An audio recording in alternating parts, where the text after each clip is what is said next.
it's pretty crazy. Like if it wasn't for meeting David Marquez, none of this ever would have happened. I never would have had the dream gig, never would have ended up working in MMA on UFC Fight Pass, never would have ended up calling boxing.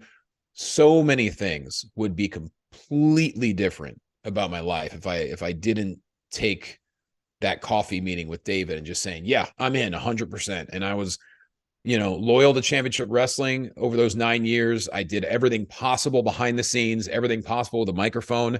And now that I'm back in California, it feels great to go back home. Now I'm basically the on-screen authority figure, if you will, for the committee for the United Wrestling Network. And I take that very seriously because I don't think it's done well over the years by a lot of people.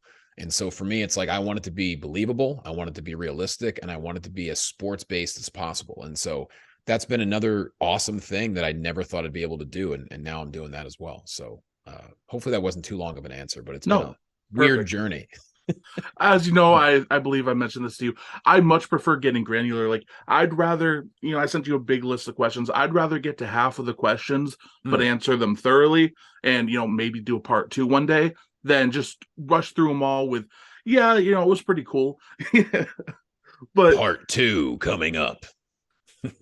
But, David Marquez, I think I wouldn't say he's underrated because I think a lot of people speak highly of him in the industry, but I do think not enough people talk about his influence on so many people and helping so many careers. And you mentioned how, Championship Wrestling from Hollywood helped you in all those different avenues. They have such a professional setup.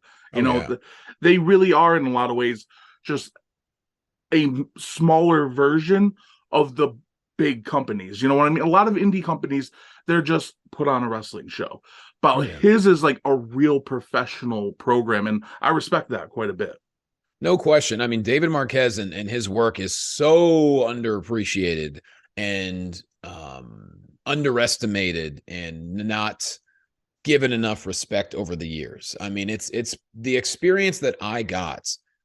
I learned on the job, and so many other people do. It's very difficult, especially as a wrestler, to learn how to work television. And you do not have that many options on the indie scene. Like, you might do an indie show that has one hard cam. Guess what? That doesn't help you at all. That's just you working a match and you're working to the crowd. But to have multiple roving cameras running around the ring, that's a very difficult skill to learn, Like, I remember David telling me a story when Drew Gulak went to WWE. He got a lot of praise during the Cruiserweight Classic for knowing how to work TV. And he goes, because I just got done with Championship Wrestling for the past 2 years. I learned how to do that. And look at Drew today, still gainfully employed, and he's an amazing, brilliant wrestling mind. And of course, he's a Pennsylvanian. I mean, we all just think alike. Of course. Absolutely. But no, David, like I said, I don't think enough people appreciate where they come from, not just in wrestling. I think in any kind of entertainment, I think it happens with stand-up. I think it happens in a lot of facets of entertainment and sports. And so I always make sure that, when I had a chance to, when I moved back to California, I just reached out and I said, hey, I don't know what you need. I said, I would just love to show up. I'm like, if you want help backstage, if you want help, I could help people with promos, whatever you need. I just want to be there because I miss it, and I appreciate everything that I did beforehand. And so fortunately it worked out to where there was a role for me and multiple, backstage roles and everything like that. So it's been a lot of fun to be back there.